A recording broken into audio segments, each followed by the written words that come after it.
안녕하세요. 6월 8일 월요일 새벽 예배를 하나님께 올려드립니다. 기도하십니다. 예수님 감사합니다. 오늘 하루도 주님과 함께 믿음으로 하루를 시작합니다.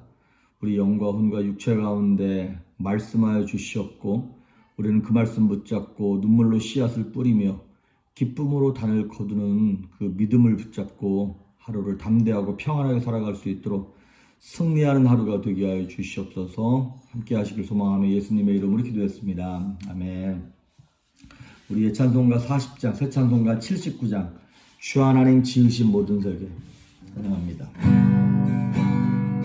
주 하나님 지으신 모든 세계 내 마음속에 그려올 때 하늘의 별 울려 퍼지는 데서 주님의 권능 누구의 찬양 주님의 높고 위대하심을 내 영혼이 찬양하네. 주님의 높고 위대하심을 내 영혼이 찬양하네. 숲속이나 험한 산 골짜기에서 지저귀는 저 새소리들과 고요하게 흐르는 시냇물은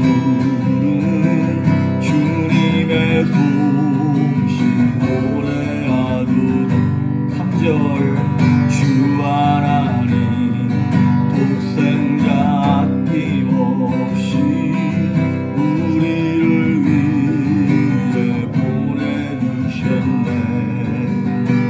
십자가에 피 흘려 죽으신 주 내 모든 죄를 대속하셨네. 주님의 높고 위대하심을 내 영혼이 찬양하네. 주님의 높고 위대하심을 내 영혼이 찬양하네.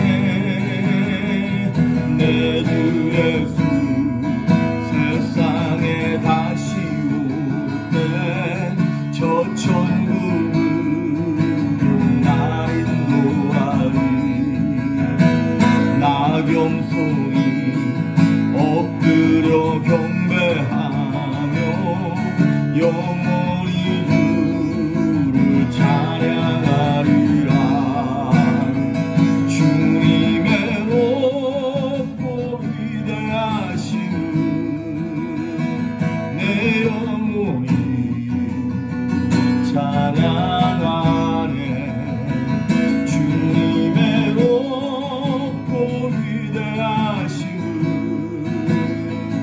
내 영혼이 찬양하네.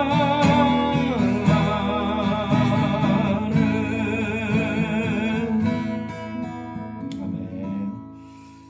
아멘. 오늘 우리에게 주시는 말씀은 다니엘서 3장입니다. 다니엘 3장 19절에서 30절에 있는 말씀까지, 다니엘 3장 19절에서 30절 말씀까지 제가 봉독해 올립니다.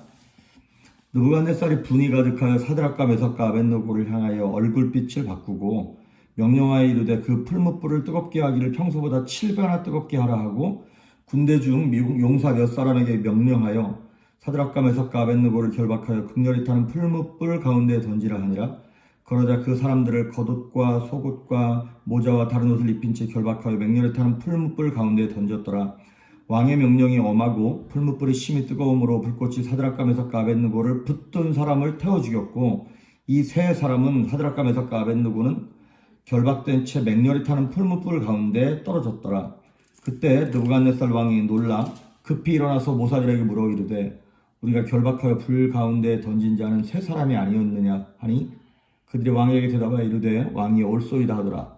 왕이 또 말하여 이르되 내가 보니 결박되지 아니한 네 사람이 불 가운데로 다니는데 상하지도 아니하였고 그 넷째 모양은 신들의 아들과 같도다. 느부갓네살의 맹렬히 타는 풀무불 아귀 가까이 가서 이르되 불러 이르되 지극히 높이신 하나님의 종 사드락과 메삭 아벳느고야 나와서 이리로 오라 하매 사드락과 메삭과 아벳느고가 불 가운데서 나온지라 총독과 지사와 행정관과 왕의 보사들이 모여 이 사람들을 본즉 불이 등이 그들의 몸을 해하지 못하였고 머리털도 그을리지 아니하였고 겉옷빛도 변하지 아니하였고 불탄 냄새도 없었더라. 느부갓네살이 말하여 이르되 사드락과 메삭과 아벳느고의 하나님을 찬송할지로다. 그가 그의 천사를 보내서 자기를 의뢰하고 그들의 몸을 바쳐 왕의 명령을 거역하고 그 하나님 밖에는 다른 신을 섬기지 아니하며 그에게 절하지 아니한 종들을 구원하셨도다. 그러므로 내가 이제 조서를 내리노니 각 백성과 각 나라와 각 언어를 말하는 자가 모두 사드락과 메삭과 아벳느고의 하나님께 경솔히 말하거든 그 몸을 쪼개고 그 집을 거름돌로 삼을지니 이는 이같이 사람을 구원할 다른 신이 없음이니라 하더라. 왕이 드디어 사드락과 메삭과 아벳느고를 바벨론 지방에서 더욱 높이니라. 아멘. 우리 지난주 금요일날 내드렸던 숙제 시편 126편 5절 눈물로 씨앗을 뿌리는 자는 기쁨으로 단을 거두리로다.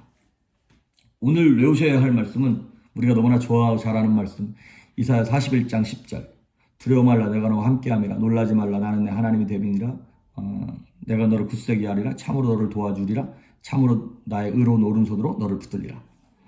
자, 우리가 이제 지난주 금요일까지 무엇을 보았냐면 이 느부갓네살 왕이 금신상을 꿈에 봤던 금신상을 세워놓고 자기의 모습을 세워놓고 이제 뭐 종이 울리면 거기에 절하라 그랬어요. 그런데 사드락과 메삭과 아벳느고가 절하지 아니하므로 이 갈대아 사람들이 어쨌든 이 유대 다니엘과 사드락 메삭 아벳느고를 시기하고 있었는데 이번에 잘 걸렸다 해가지고 그들을 고발한 거죠. 근데 다니엘은 다행인지 모르겠습니다만은 이 자리에 없었어요. 아니 그러니까 이 사람들이 고발하지 못한 거예요. 다니엘의 위상이 너무 높아졌기 때문에 정치적 위상 때문에 건드리지 못한 거죠. 그 대신 사드락과 메삭과 아벳느고를 고발한 겁니다. 그랬더니 19절에 보면 느부갓네살이 화가 났어요. 그래서 분이 가득하여 사드락과 메삭과 아벳느고의 얼굴빛이 변하고 명령하여 이르되 그 풀무불을 뜨겁게 해서 7배나 더 뜨겁게 하라 그랬어요.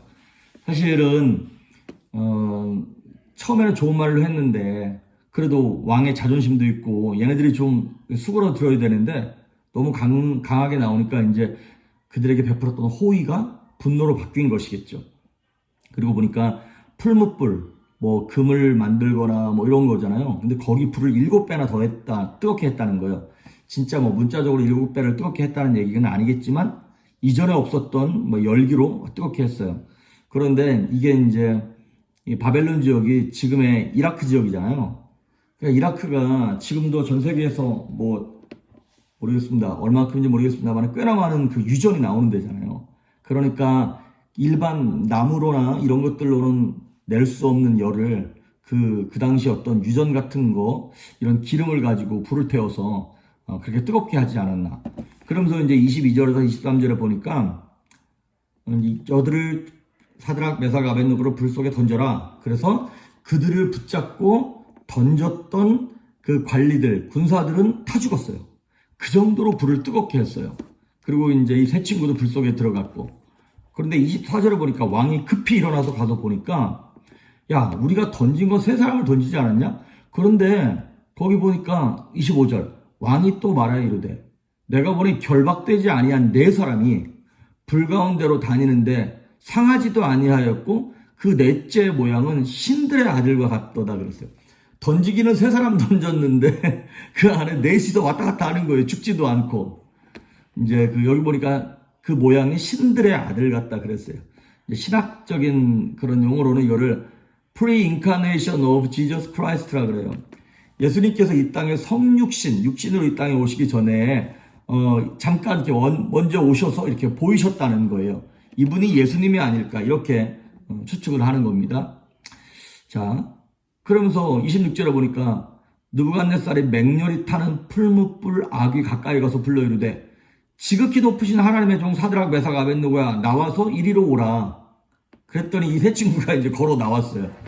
자, 이제 25절에 보면서 던지기는 결박한 사람 세 사람을 던졌는데 네 번째 결박되지 않은 사람이 거기 있었어요. 우리는 이분을 하나님이라고 얘기합니다. 뭐 천사라고 얘기해도 상관은 없습니다만은 여기서 중요한 건 뭐냐면 이런 거예요.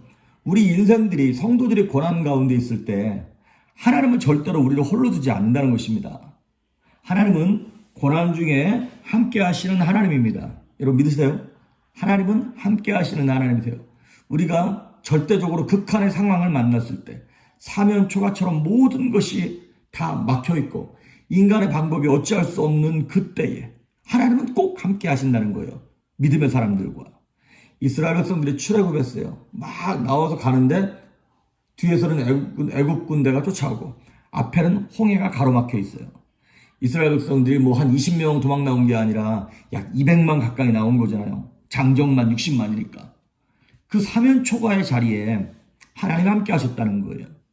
이스라엘 백성들이 골리앗을 만나서 40일 동안 서로 막 이제 전쟁을 할 준비를 하는데 방법이 없는 거예요. 골리앗이 나올 때마다 두렵고 떨리고. 그런데 그때 하나님 함께 하심으로 다윗이 거기 가게 되어지고. 또 감옥에서 베드로가 방법이 없어요. 엊그저께 야고보가 죽었는데 이제 자기 차례거든요. 근데 그 감옥의 자리에서 하나님이 천사를 보내서 베드로를 꺼내십니다. 바울도 마찬가지입니다. 옥터가 흔들리면서 바울과 바나바가 옥에서 나오는 거예요. 모든 것이 사면이 다 초나라의 노래가 들릴 만큼 가로막혀서 방법이 없을 때에, 인간적인 방법이 없을 때 하나님 거기 계십니다. 도울 힘이 없는 인생을 의지하지 말고 방법을 의지하지 말라. 나를 의지하라고 하나님 말씀하시는 것이죠. 시편 23편에 나오는 말씀처럼 우리가 사망의 음침한 골짜기를 다닐지라도, 그냥 골짜기가 아니라 사망의 골짜기랍니다. 그래도 우리가 두려워하지 않을 것은 주께서 나와 함께 하심이라. 우리 예수님께서 우리의 목자가 되셔서 지팡이와 막대기로 우리를 인도하시는 건 아닙니까? 오늘 우리가 외우셔야 할 말씀, 이사야서 41장 10절. 두려워 말라. 내가 너와 함께 함이라. 놀라지 말라. 나는 내 하나님이 됨이니라. 내가 너를 굳세게 하리라. 참으로 너를 도와주리라. 참으로 나의 의로운 오른손으로 너를 붙들어 줄 것이라고 우리한테 뭘 말씀하시냐면 두려워하지 말고 놀라지 말라는 거예요. 우리 하나님께서는 내가 고아와 과부의 하나님이라 이렇게 말씀하시죠. 고아와 과부들의 하나님. 왜? 고아처럼 과부처럼 무기력한 사람이 그 당시에는 없었거든요. 의지할 데가 없는 거예요. 근데 하나님은 그런 사람들의 하나님이라는 거예요. 우리 고린도전서 10장에 외웠던 말씀처럼 하나님 우리가 고난 가운데 시험 가운데 있을 때 피할 길을 허락하시든지 새로운 길을 열어주시든지 감당할 힘을 주시든지 둘 중에 하나를 해주신다는 것이죠. 근데 우리 생각엔 아니 그럴 거면 처음부터 고난을 주시지 말지. 처음부터 고난을 안 당하면 얼마나 좋습니까? 그런데 여러분 좀 미안한 말이긴 합니다만은 이 땅을 사는 동안 고난이 없을 수는 없죠. 우리는 원래 고난은 둘째치고 죽음이 왔어야 할 사람들이잖아요. 죄로 말미암아 죄 삭은 사망이라고 했으니까 죽어야 될 사람인데 하나님께서 생명의 찬스를 한 번 더 허락하신 것이고, 그것뿐만 아니라 우리로 하여금 고난 가운데 부르짖으면 하나님은 응답하시겠다고. 너는 내게 부르짖어라. 내가 내게 응답하겠다. 네가 알지 못하던 크고 비밀한 것들을 내가 알려주고 보여줄 거야라고 약속하시고 말씀하셨습니다. 요한복음 16장에 나오는 말씀처럼 너희가 세상에서는 환난을 당하나, 환난 당하는 건 필연적이라는 거예요. 그러나 담대해라. 내가 세상을 이겼노라 하시니라. 할렐루야. 예수님이 이기셨답니다. 그래도 우리가 불 가운데 지날 때 타지도 않게 하시고, 물 가운데로 지나더라도 물에 빠지지도 않게 하시고, 이왕이면 불도 없고 물도 없으면 좋겠다 싶지만 그럴 수는 없다는 거예요. 근데 불 가운데 물 가운데 하나님께서, 나중에 보시면 아시겠지만 그 어디입니까? 27절에 보면 총독과 지사와 행정관과 왕의 모사들이 모여 이 사람들을 본즉 불이 능히 그들의 몸을 해하지 못하였고, 불이 해하지 못했어요. 머리털도 그을리지 아니하였고 겉옷빛도 변하지 아니하였고 불탄 냄새도 없었더라. 여러분, 하나님이 완벽하게 보호하십니다. 정말 우리로 하여금 기적을 경험하게 하시고 반전을 경험하게 하시는 거예요. 이사야서 43장 19절에 보면 우리가 잘 아는 말씀, 보라 내가 새 일을 행하노라. 그러면서 사막의 강을, 광야의 길을 내겠다는 거예요. 우리처럼 메마르고 소망 없고 겁 많고 두려워하며 사막 같은 인생 속에 예수님 찾아오셔서 기적을 경험하게 하시고 사막의 강을, 광야의 길을 내게 하실 줄 믿습니다. 자, 그렇게 이들이 딱 죽지도 않고 나왔을 땐 이 느부갓네살이 그 전까지만 해도 뭐라고 얘기했냐면 그 3장 18절에 보면 이렇게 얘기했어요. 느부갓네살 왕이 그렇게 하지 아니하실지라 3장 18절이 아니라 그 전에 이거 뭐라 그랬냐면 야 너희들을 내 손에서 건져낼 신이 있냐? 어떤 신도 너희를 내 손에서 건져낼 신은 없어라고 이렇게 얘기했던 왕이거든요. 그런데 지금 이제 그들의 이 하나님의 기적을 보면 이렇게 얘기하는 거예요. 26절에 보니까 지극히 높으신 하나님의 종 사드락 메삭 아벳느고야 이렇게 불러요. 벌써 딱 태도가 반전이 일어나는 거예요. 28절에도 보니까 느부갓네살이 말하이르되 사드락과 메삭과 아벳느고의 하나님을 찬송할지니라. 하나 더, 29절. 그러므로 내가 이제 조서를 내리노니 각 백성과 각 나라와 각 언어를 말하는 자가 모두 사드락과 메삭과 아벳느고의 하나님께 경솔히 비난하거나 경멸히 말하거든 그 몸을 쪼개고 그 집을 거름토로 삼을지니 이는 이같이 사람을 구원할 다른 신이 없음이니라. 이 사람 이거 아주 전문인가 봐요. 그 몸 쪼개고 그 집을 거름토로 삼는 거. 지난번에 할 때도 그렇게 얘기했었잖아요. 그렇습니다. 신앙생활을 우리가 1, 2년 하고 말 거 아니잖아요. 죽을 때까지 해야 되잖아요. 그러면 우리에게 필요한 거였습니다. 뭐냐면 기적의 하나님, 능력의 하나님, 반전의 하나님을 경험해야 됩니다. 이 하나님을 경험하지 못하면 시험이 올 때마다 넘어져요. 근데 한두 번만 그 반전시키는 하나님의 능력을 경험하잖아요. 그러면 살아납니다. 아까 이거 보니까 3장 15절이었네요. 보니까 15절 뒷부분에 뭐라고 얘기했냐면 너희를 능히 너희를 내 손에서 건져낼 신이 누구이겠느냐? 이렇게 말했던 건방지게 말했던 느부갓네살 왕이 하나님을 찬양하는 사람으로 바뀐다 이 말이죠.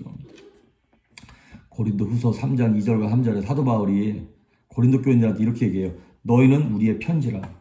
우리는 그리스도의 편지다 그랬어요. 무슨 얘기냐면 우리를 통해서 세상 사람들이 하나님을 본다는 거예요. 그러니까 저와 여러분이 하나님은 우리를 위해서도 그렇지만 하나님 당신의 명예를 위해서도 반전의 역사를 일으키십니다. 우리가 좀 어설프게 하고 부족하게 해도요. 하나님의 이름 때문에 하나님의 영광 때문에 우리가 부족하게 구해도 하나님은 넘치게 역사하십니다. 30배, 60배, 100배로 허락하신다는 거예요. 비록 때로 가끔 우리가 고난 가운데 이것이 우리가 느끼기에 해피엔딩으로 끝나지 않을 때도 있어요. 몸에 병이 걸렸는데 사업이 이렇게 어려움을 겪는데 완전히 병에서 다 낫거나 사업이 회복되지 않거나 그럴 경우도 없지 않아 있긴 있어요. 그런데 예수님 이렇게 말씀하셨어요. 누구든지 나를 따라오려거든 자기를 부인하고 자기 십자가 지고 따라오라고. 그런 고난도 있음을 여러분 이해하십시오. 인식하십시오. 근데 하나님이 그런 고난 가운데 계속 놔두시는 법이 없습니다. 하나님은 건지시는 하나님이세요. 예비하시고 준비하시는 하나님이세요. 평강을 허락하시는 하나님이고 여호와 니시 승리케 하시는 하나님이십니다. 비록 우리 눈에는 해피엔딩이 아닌 것처럼 보여도 하나님은 결국은 해피엔딩으로 만드시고 우리로 하여금 만족하게 기뻐하게 하실 거다 이 말이에요. 그래서 제가 어저께 주일 예배에 말씀드릴 때 그 말씀을 드렸어요. 입체적인 언약의 성취의 관점에서 보자고. 입체적이라는 얘기는 한쪽 면만 보는 것이 아니라 다방면으로 보자는 거예요. 그거는 시간이 흘러가면 알 수 있는 것들입니다. 오늘 이 말씀 붙잡고 그렇습니다. 두려워하지 말고 놀라지 말고 우리와 함께 하시는 하나님 풀무불 속에서도 예수님 함께 하십니다. 여러분의 지금 남편 때문에 아내 때문에 자녀들 때문에 사업 때문에 건강 때문에 때문에 불무불 같은 고난 가운데 있을지라도 주님 거기 함께 하십니다. 여러분이 하나님께 구하기만 하면 하나님이 베스트로 가장 좋은 것으로 여러분에게 주실 줄 믿습니다. 기도하십니다. 예수님 감사합니다. 오늘도 우리의 삶 가운데 함께 하시는 예수님을 인식하며 주님 손 붙잡고 승리하기를 소망하옵나니 예수님 우리에게 말씀을 주시며 성령의 충만함으로 기름 부어 주시옵소서. 감사드렸고 예수님의 이름으로 기도했습니다. 아멘.